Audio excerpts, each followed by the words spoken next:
Hey now, welcome to the Dirty Side of the Track, America's leading Formula One podcast. That's Rob. I'm your boy Brian. We are in a very special episode because it is race week. Rowie Keek, it is here. This is real. This is not a drill.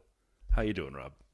I'm doing great. We're going to carry on with our ongoing debate that for me, tomorrow's race week. But, Oh, it's all jeez. good. I'm not going to be pedantic in this episode of all episodes because we're going to preview a race. Yes, And I've got the race week poster ready to go this is so tomorrow. exciting. But yes, it's here. We So made it. We made it through another off season. made it through enough. So I don't know how we did, but somehow we scraped together content every week. I'm not even thinking that. I was gonna say we just made it physically, like we made it through the entire off season, and everybody, all the listeners, the Dirty Siders, who just could not wait for F1 to get back for months after months. This is for us. We made it. We have survived the off season.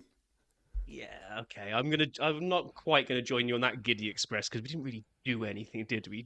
Time just passed and it was okay, we had to wait for it. But it's not like we had to just go on some 300-mile trek to make it to Formula One. So Yeah, but you didn't wake up a lot of Sunday mornings like, oh, still no race. I know. I'm jesting, I am. Okay, so yes, we will do news and social, which will include a little bit of a spoiler-free. Also, because we haven't watched it all, look at Drive to Survive. Brian's got a bumper video vault after having nothing last week. Boy, oh boy, has he bounced back. And we're going to do an Australia preview, Preview? Did you which, say race preview? yes, which now this Yes. time is also going to include preview of our content scraping casino episode, where we can review the bets that we have on this first race. So, there we are. So let's jump in at the beginning, being as that's Let's the do it. tradition. Let's do it. Right, okay. Ferrari have won a court case in Italy that blocks former technical director Enrico Cardile from starting work at Aston Martin until the 18th of July. Got to be honest, I missed this news, unless we did actually report it and I just don't even remember it. I don't remember this guy's name, but he left Ferrari for a new role as chief technical officer at Aston Martin in July, and they've been having a dispute about his start date ever since. Basically means that he isn't going to be able to start work at Aston Martin until well into their development of 2026 cars. He's going to miss all the early part of that. But, in slightly better news, 3rd of March was the date that Adrian knew he could start sharpening his pencil and looking at 2026. So, ups and downs. Yeah. Yeah, ups and downs. I forgot about this. Enrico Cardile is how I'm choosing to pronounce his name, news. But did you know the umpire's Enrico Palazzo? It's a different story. And then Rob's looking. Yeah, Naked Gun. Did you ever see the movie Naked Oh, Gun? yeah. Yeah, the Yeah. umpire when Leslie Nielsen was he sang the anthem and he was Enrico Palazzo, the opera singer, and then he was I anyway. don't remember the name of the character. Yeah, okay.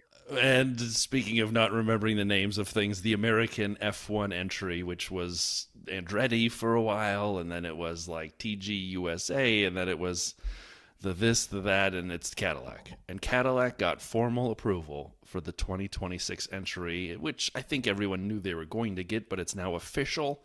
Next year, we will have an 11-team grid, 22 drivers in 2026 when the new regs start. This is super exciting. I am a little disappointed they haven't contacted me to be one of the drivers, but, I guess maybe I should put it together a PowerPoint like George did for Toto and see if that works. I wouldn't hold your breath on that one, Brian. I think I'd just quickly move on to the next story that you found for us.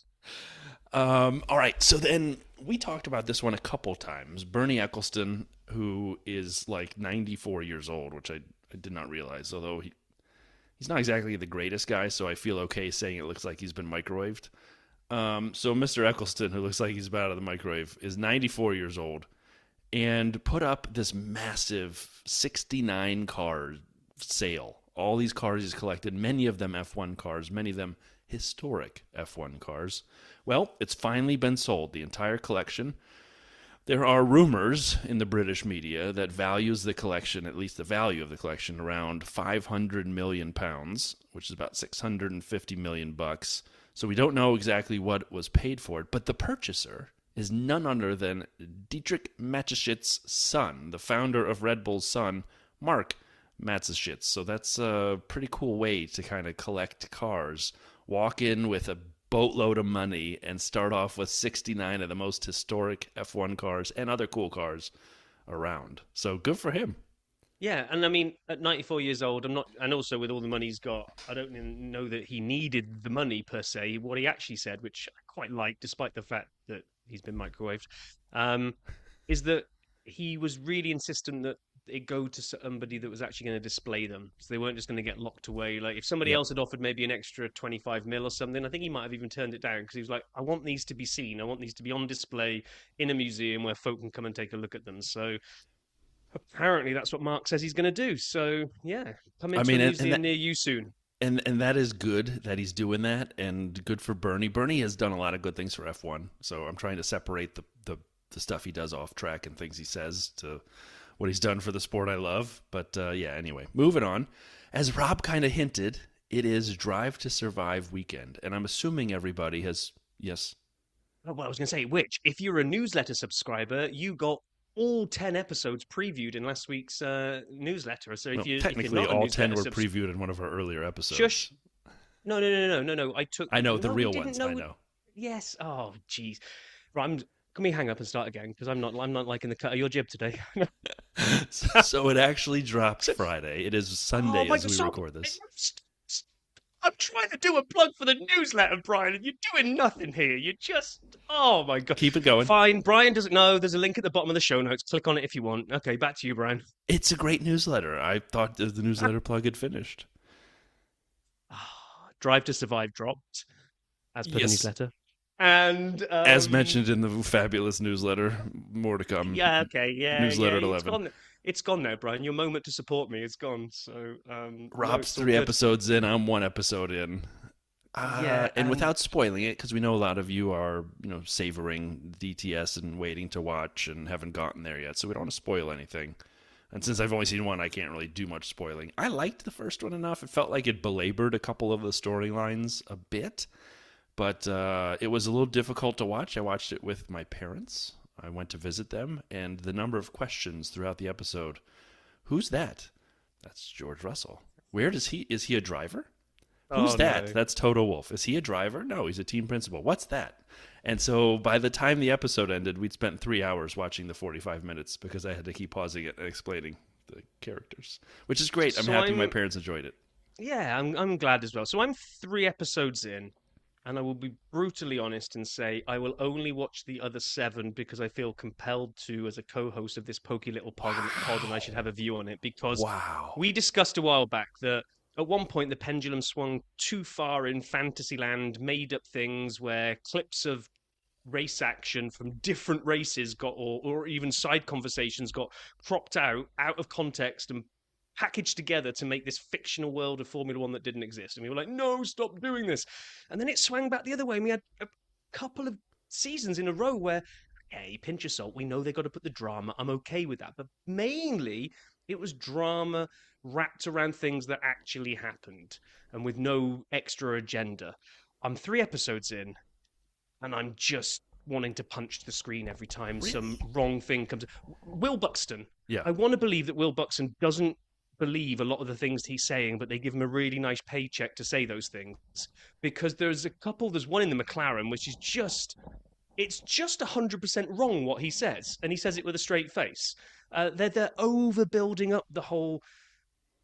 Oh, I don't want to say it 'cause I don't want to do spoilers. We'll do a proper review maybe a little bit later when everyone else has had a chance to watch things and you've had a chance to see how, if I'm just being over the top here, but I just don't like how far it's gone to the realm of Fantasyland again. And See, just one last thing on yeah, this. yeah. Go on, and then I'll hand the mic back to you, so to speak, Brian.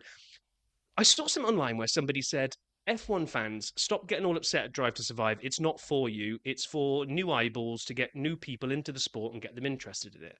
Okay, I can go with that. However, 2 things. One, why is it not for F1 fans? Why aren't they trying to make something that would appeal to, say, both bases like they did 2 seasons ago? Secondly, if you bring people in on this level of made-up drama, it's a bait and switch. You're bringing people into false pretenses, and then that's why we get a lot of this toxicity online, because people come in and go, oh, that's so-and-so, and doesn't he hate this guy? And then everybody will give him a barrage of, oh, typical DTS fan. That's not their fault. They're being brought in on stuff that isn't real. Anyway, go on, Brian. Rob's rant is I over. was gonna say we hadn't had a proper Rob's rant in a while. It feels like the season's back already. Yeah. I don't mind the drama. I don't mind it. I enjoy DTS. However, they want to cook it up for me. Maybe I ordered it medium rare and they give it to me medium. I'll live with it. Maybe it comes out rare. I'm gonna live with it too. Whatever they want to Yeah. do, however they want to prepare it. I am eating the whole damn thing, hook, line, and sinker, and I can't wait. Now, there were one or two seasons. I agree. For me, of the what are we on 8 now? Is this the 8th? This is the seventh. 7th? Okay. Let's say of the previous 6, or in case it's the 8th, 7, whatever it is, It's one or seven. two were a little bit heavy for me, and I know we talked about that in terms of drama, like the made up stuff. I felt all the rest were fine. So Oh yeah, yeah, my yeah. my meter for like toleration of this moves over further than I think some traditional F1 fans. But regardless, before we open the video vault, I just wanted to remind everybody the Dirty Side Digest. Sign up now wherever you get your newsletters. Did I make up for it, Rob? Or am I back in your good graces? Don't know. Open up the video vault, and maybe this bumper crop of videos you found will cheer me up. I got a couple good ones in here. All right. So yeah, as Rob had mentioned, I was a little behind on video vaults. Had a couple along the way, but there really wasn't a lot to choose from. I wasn't like missing a bunch. There were just onesie twosies that didn't look great. However, over the course of the last week, all of the team's social media, administrators and champions got their videos going. Loved it. So first off, I noticed on World Pancake Day, I didn't know it was World Pancake Day, and the Atlassian Williams Racing Channel dropped cooking pancakes with Carlos Sainz. Pancake 8 2025. 8 minutes. I really liked this.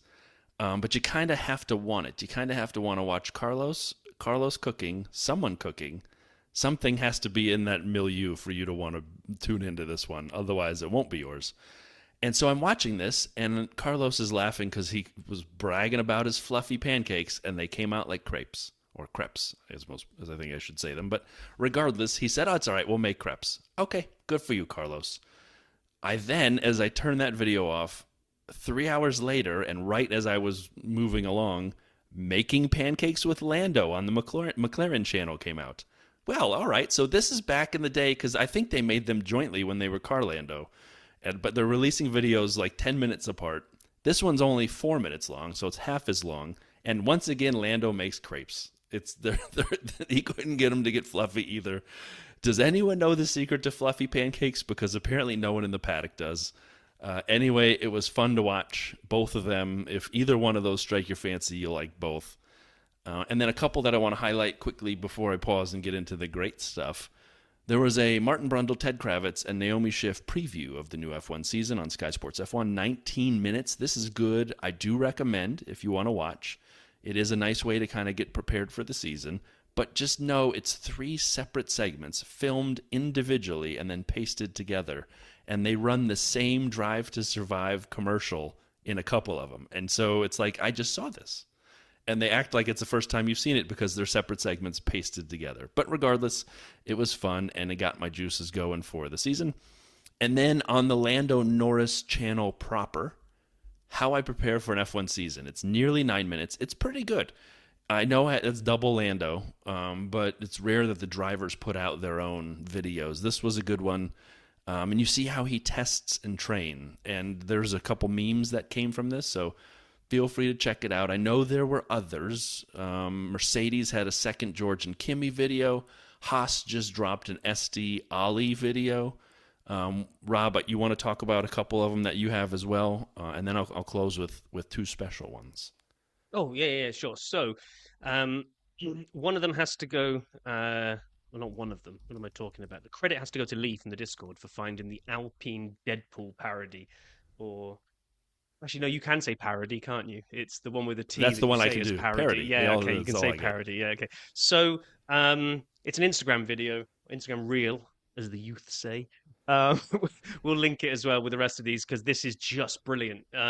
Lee dropped it in the Discord and just said absolute cinema because it's just epic. It's just chef's kiss to Alpine. Well done. And that's all I'm going to say on that one because you have to go watch it. Second one, I'm not going to link it in the show note. Well, maybe I will go dig it out. It's on the Williams website, and it's the winner of the logo competition for the Carbono logo. Oh. And I won't say which one wins. It's two logos made it through to the final. One I liked, one I didn't. And it's more what isn't kind of showcased in this video is who gets to choose. So Alex picks one, Carlos picks the other. They come back together. Is there going to be some long debate as to who wins the logo? No. Carlos immediately defers to Alex and says, we'll go with yours. Now, if that's not straight out of the gate, number one, number two drivers cemented, we think they do it other ways, but no, it was Carlos deferring to Alex's opinion on the logo for them as a couple. That's it. You heard it here first. Alex Albon confirmed, number one driver at Williams. Yeah, we don't read into anything at all. And then the last two videos in the vault, and these are both really good. So these are both, if you have time, check them out, especially if they kind of tickle your fancy. Number one, F1 drivers react to F1 memes. Meme myself and I on the BuzzFeed UK channel. It's 14 minutes. I loved it. If you enjoy goofiness and drivers having fun and any kind of memeing of any kind, definitely check it out. Again, BuzzFeed UK, 14 minutes. F1 drivers react to F1 memes. But the capper, the crown, the best of the week, it's a long form. I know I crapped on Estie for his 47-minute video when he started his channel. This is 25 minutes. This is about as long as I can manage. Stanley Tucci puts his cards on the table with Carlos Sainz, Tan France, and Melanie C on the Rolling Stone channel. Yes, I find you the best content to get to know the drivers better. This is that. Grab a wine, snuggle up with your favorite bestie, and enjoy this. It is my favorite video of the year so far. And then check out the comments. The amount of love for Carlos in this video and in the comments is just exceptional. And it's really neat to see four, I would say, random people put together. Stanley Tucci, an actor and a person who enjoys traveling and reflection. Tan France, obviously a fashion expert and part of the Queer Eye group and just a well-traveled person. Melanie C, a Spice Girl, and kind of her journey through life and girl power. And then Carlos Sainz, the gearhead in the corner who sniffs petrol and drives fast, yet still was one of the more dynamic aspects of this thing. So I'll leave it at that. It's 25. You got to want it. If you don't want it, it won't hurt my feelings. But if you want it, check it out. You'll walk away thinking to yourself, I'm a Carlos guy even more than I was before. But with that, we're closing the vault.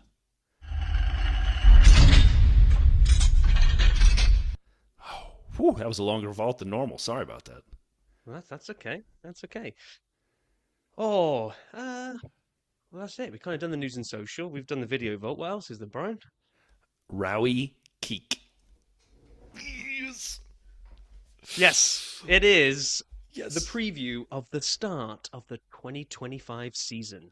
Kicking off down under in Australia, where it should start. If we're all honest, that's where it should start. That's exactly right. Australia is the start. Now, before we do the preview here, I'm all for this kind of making things a little bit more geographically kind of linked around, cut down on some of the travel. But boy, oh boy, have you checked out the start time for the first three races of the season? I haven't gotten to 2 or 3, but I know this one's 11 p.m. Central, I think. Is it midnight for you? Yeah, I think it is. I think it's midnight for me.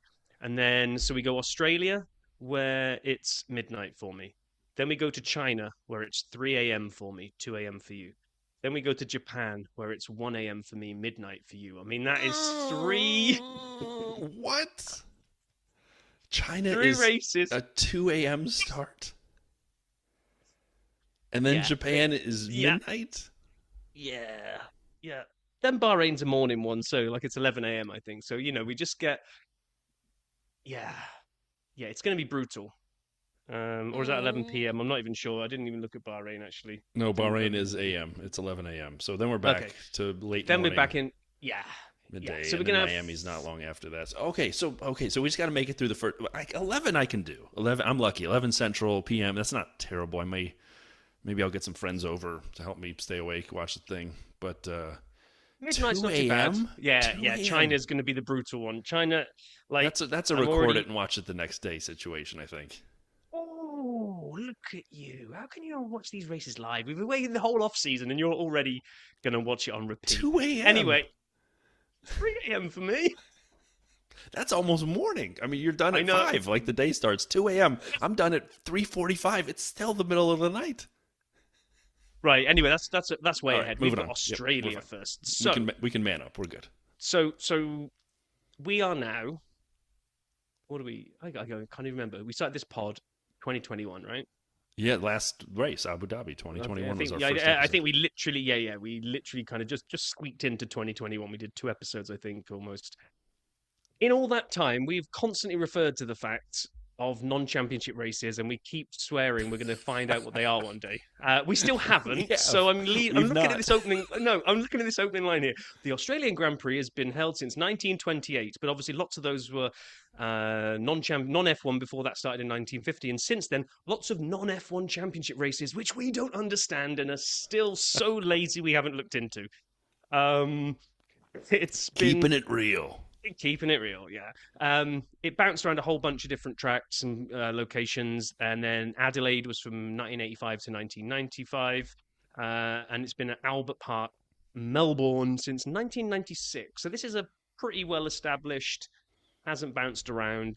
Um, Next week we will be looking at 58 laps of a 3.28 mile track. Yes. Um, if we kind of look at the leaders, I've just added in here the constructors one just to talk about this in a second. But from a driver's perspective, Michael Schumacher leads with 4 wins. That's not like when we preview some of these. Some have got like 5, 6, 7, 8 wins Right. at a track.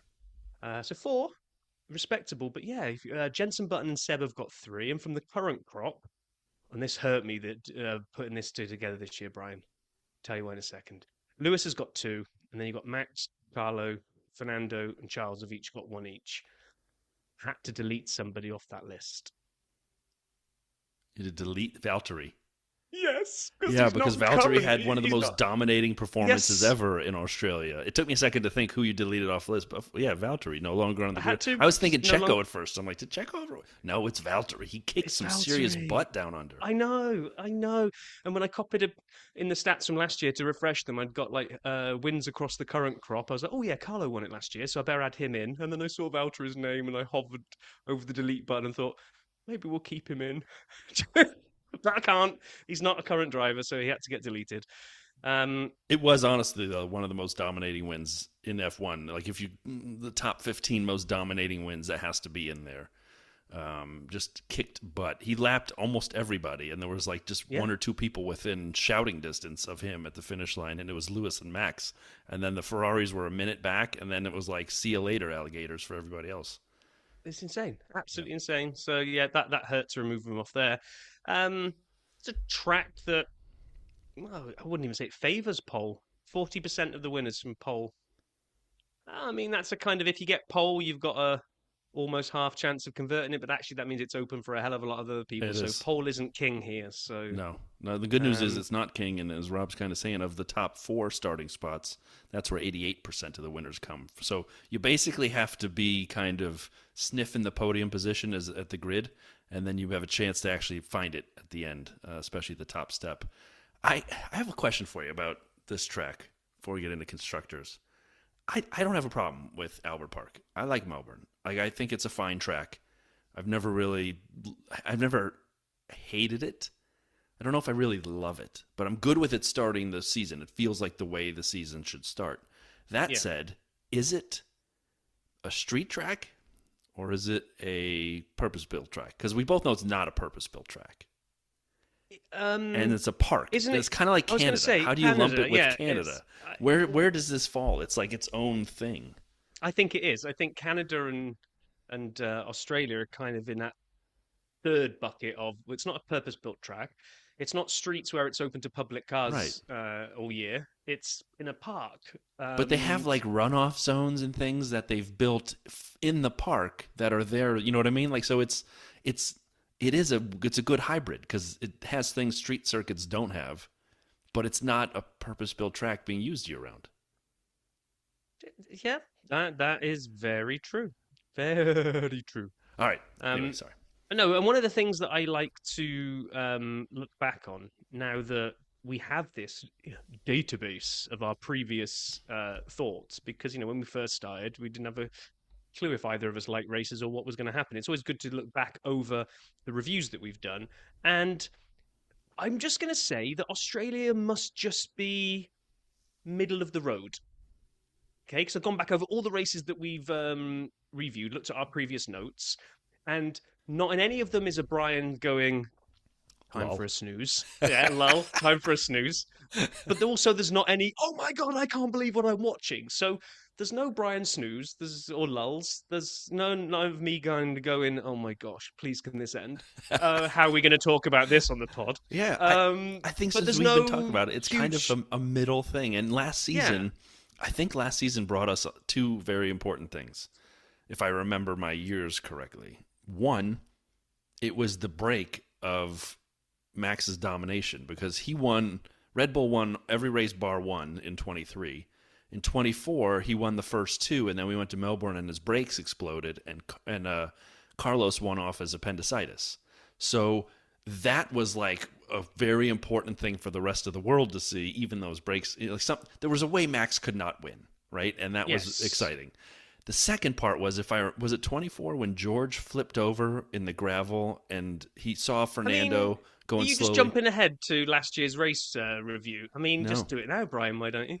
Oh, okay. Max was pole from Carlos and Checo.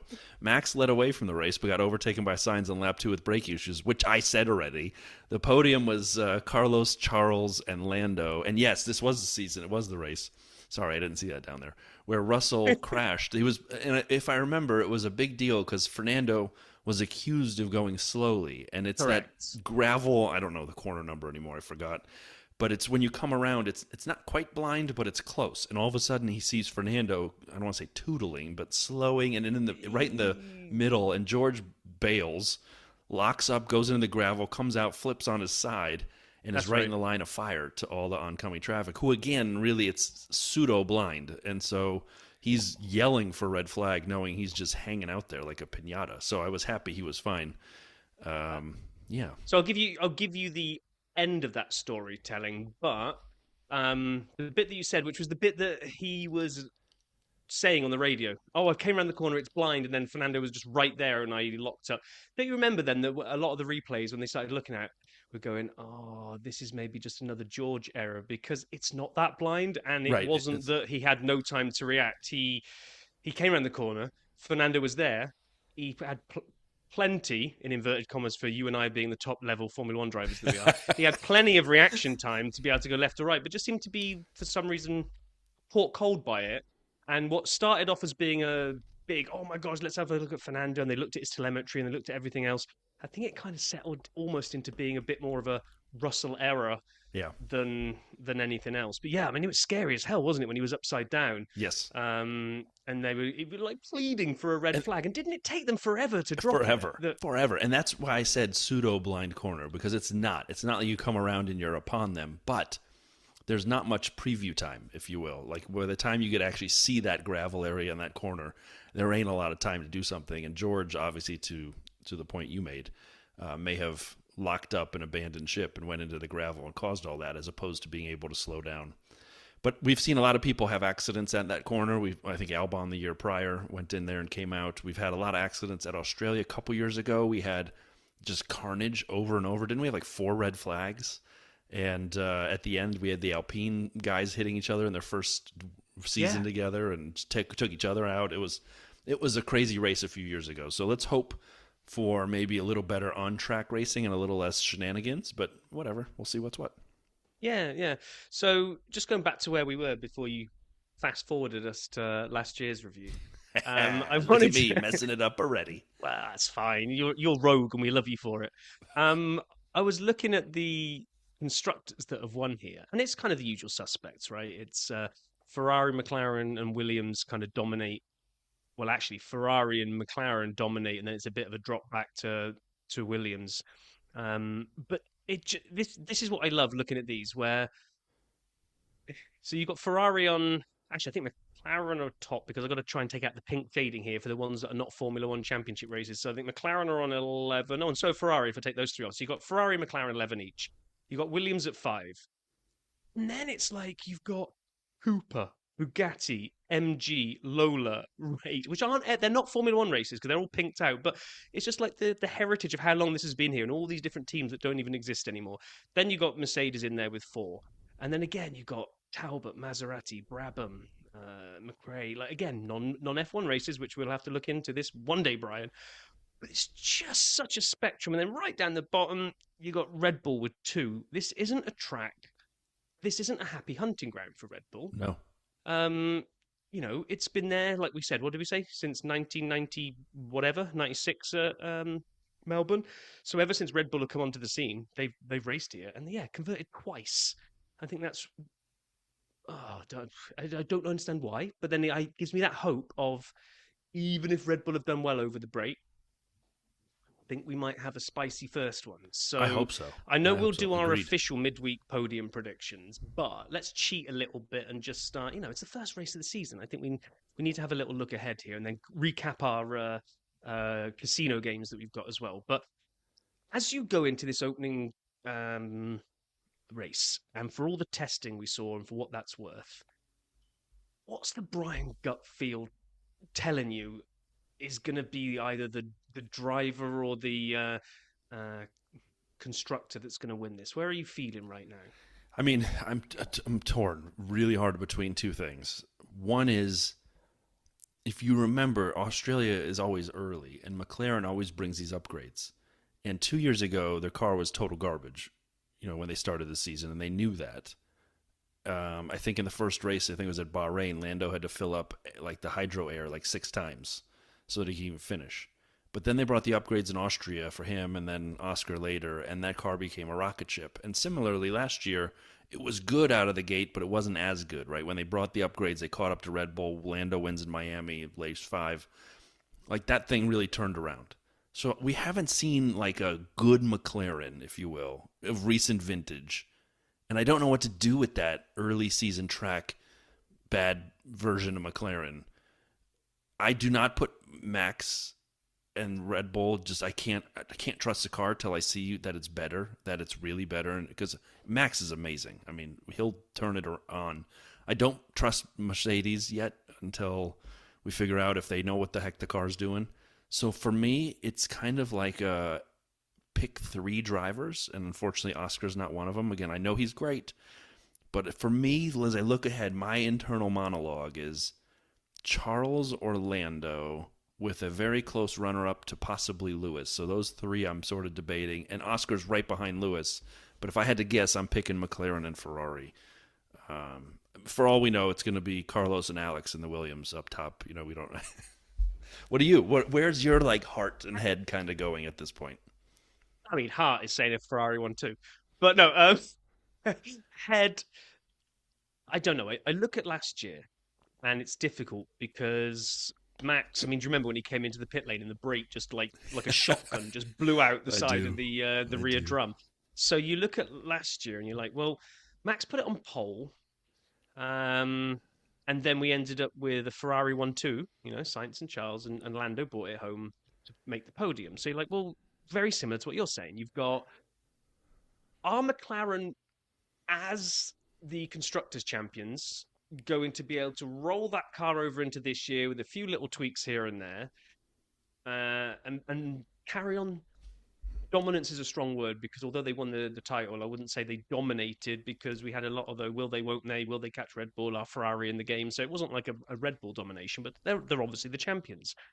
Can they roll that over and come straight out of the gate? Like you say, for the first time in probably 3 seasons, can they just come out and just smash it day one? If they do, it's that blooming testing where you have no idea, right? If they do, I'm not sure I saw enough in the pointless testing, not pointless, but the pointless to give us an idea of what's going on testing. How could I have seen enough in the other cars? But let's just pretend that meant something. If they hit the ground running, I think you could have a McLaren 1-2 here. I think they could have an absolute amazing start to the season. Huge if. Right. They roll over last year's form and build on it. I don't know who closes the gap on them. That's why I think it's Ferrari or McLaren, because at the end of last season, those were the 2 cars who had chances of winning each week. Yeah. Yes, Mercedes performed well at some tracks. Yes, when the elements got involved, you had to watch for Max because he's just that talented, and the deficiencies in the RB20 were not as bad at that point when the elements kind of leveled the playing field and brought in some parity. And so at that point, again, you could never discount Max. He's the champion, but so is McLaren. Yeah. So which champion's going to come out swinging? And then of course there's Ferrari. So yeah. Funny, neither of us thought Sauber for a podium. Well, where I was going to go with you, because we spend so much time looking at the front. Well, I better not spend too much time looking at the midfield, because I believe there's another pod dedicated to that. But as we look lower down, they do a great job, right? The midfield pod. Brilliant. So Sainz won by a couple of seconds from Charles. 6 seconds ahead of... Actually, is this time overall from each position? I don't know. But anyway, Norris was kind of 6 seconds away, and then there was a big jump back to Oscar. He was like 35. Checo, remember him? He was up there as well. But in the points, if we forget Fernando a minute, because he'll always find a way of parking the Aston Martin in the points somewhere, we had Lance Stroll in the points, Yuki in the points, and both the Haas in the points, right? Anybody that you're betting, like a surprise coming through, like who do you see making the headline of, wow, so-and-so got a point? Or are you seeing what we got? 2 McLarens, 2 Ferraris, 2 Red Bulls, 2 Mercedes. That could be like, that's the top 8 gone. Are you thinking, yeah, that's the top 8 gone, and then there's going to be 2 positions, which is probably Fernando and another? I don't. I actually think you could see Liam and or Kimi maybe at the fringe of the points, and other people from the midfield battling them. I'm sort of hoping there's that kind of learning curve, and that gives the 2 teams I believe are the leaders of the midfield, and I'm not just saying this because I've already bet on one of them finishing 5th. Williams looked so good in testing. I don't believe Vowles is out there. I don't think Vowles is out there showing off. I really don't think he's like party mode the whole time. Like, I just don't think that's what he's doing. So I want to believe. And Haas finished the season strong. They've got a decent driver pairing coming in hot. Ollie's raced enough. 3. Well, 3's not much, but some. And Estie's been around forever. And Haas loves to show up early in the season and put one up high in Australia and then like fall apart the rest of the season. Let's hopefully to keep their tires on this time. And so I think we could see a Haas or a Williams driver or 2 of each possibly in the points. Those are the ones I'm thinking. And I know Fernando is father time. He's phenomenal. He could put the Aston up there, but I don't think we'll see the Lances. I don't think we'll see the Yukis. I don't think we'll see the Hulkenbergs anywhere near the points personally. Well, it depends, because a bit like you were saying about the incidents that we've seen, probably a number of those only made the points because we had both Mercedes and Max DNF. Once you take those 3 cars out, it puts it up for grabs as to others to sneak in, right? My only worry about Williams, and just tell me I'm being cynical and it's all fine and Williams are fast. Please tell me that, Brian.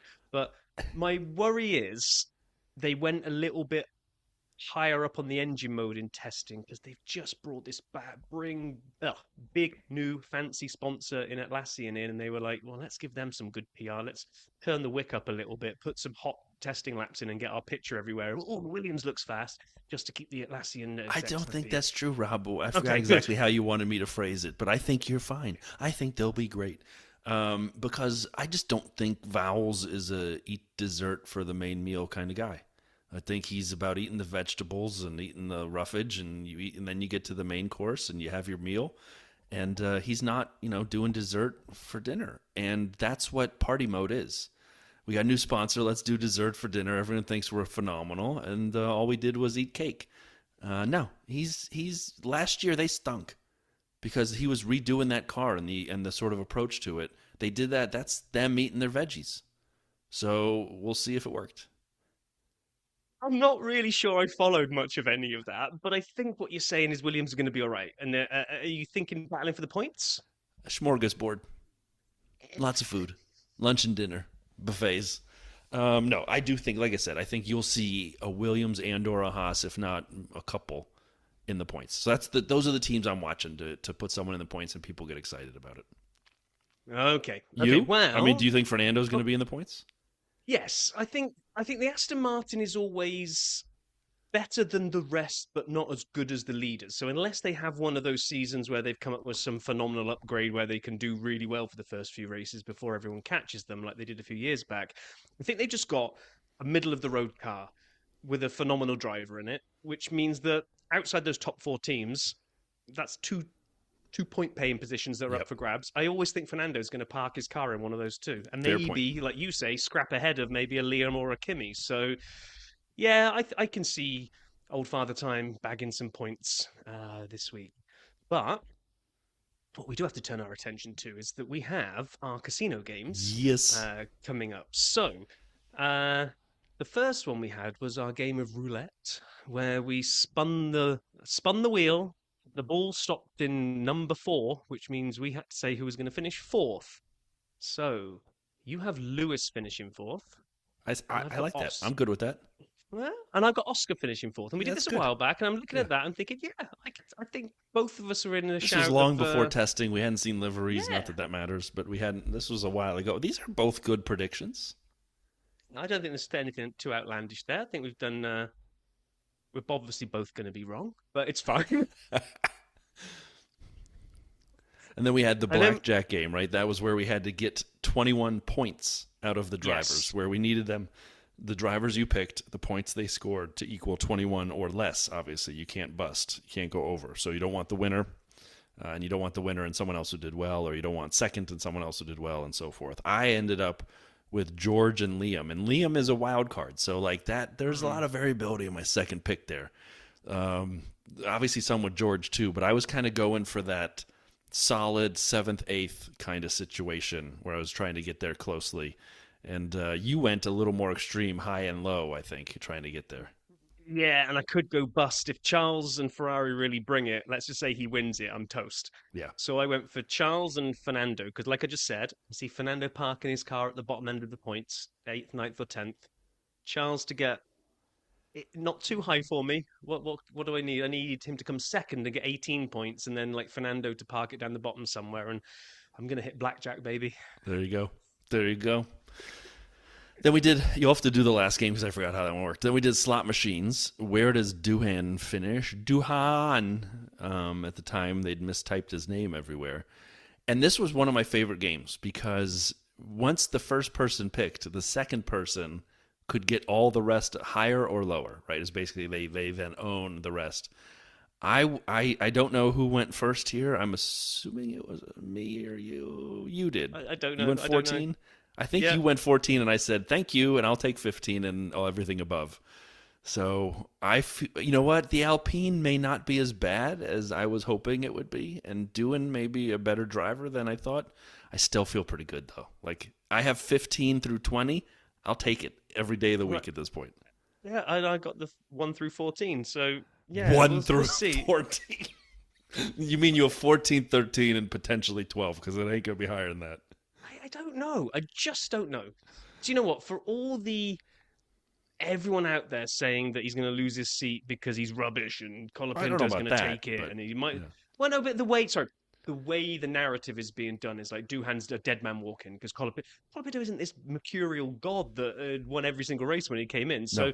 I don't know. Duhan's got a point to prove, and he might just prove it. And If finish Doohan finishes 14th or in the higher for points, me. if Jack Doohan finishes in the points, I will run up my street taking off pieces of clothing along the way.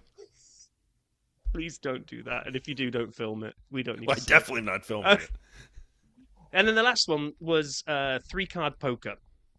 So we had to pick 3 drivers, and essentially for us to win, or me to beat your hand, my 3 drivers need to finish in a row. So it's kind of like a straight in poker, if you're familiar with that. So it doesn't matter where. It doesn't matter whether they finish 1, 2, 3, or 17, 18, 19.